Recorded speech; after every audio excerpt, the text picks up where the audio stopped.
El proyecto de simplificación del sistema tributario propuesto por el gobierno ha entrado en vigencia desde el 1 de enero del 2020, el cual pretende recaudar unos 400 millones de dólares extra aproximadamente.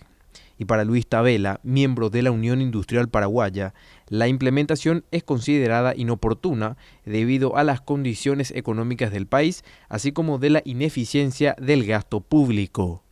Esta reforma tributaria o el cambio nace de que el que más gana más tiene que pagar, en teoría, pero hasta hace un año el gobierno anterior por lo menos nos dijo que casualmente los que más ganan son los que menos pagan. Y al final el promedio de los que están en la franja de IRP entre 6 y 10 millones de guaraníes por mes son los que están pagando el IRP, ¿verdad? Entonces es medio relativo esto. Yo creo que es riesgoso aumentar los impuestos en un periodo de crisis. Es muy riesgoso si nosotros vemos el problema de cómo está la región, Brasil, Argentina, sobre todo Argentina, que cada vez suben más los impuestos y cada vez suben más los impuestos porque el Estado gasta más. El Estado nos dice acá de que tenemos que pagar más impuestos los privados, pero sin embargo ellos gastan absolutamente más, ¿verdad? El promedio del salario en el sector público son $1.000, estamos hablando de prácticamente 6,5 millones de guaraníes, y el promedio de salario en el sector privado son 3 veces menos. Entonces prácticamente hay algo que no funciona.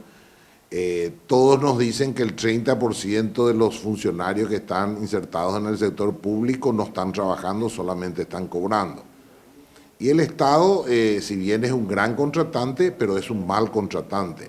Normalmente contrata a todos los que contrata por el doble o el triple de su valor. Eso lo dice la prensa todos los días, ¿verdad? No es un invento mío ni de la gente, es algo de la realidad. Entonces, en ese escenario donde el Estado no hace ningún tipo de esfuerzo por gastar menos, suben los impuestos.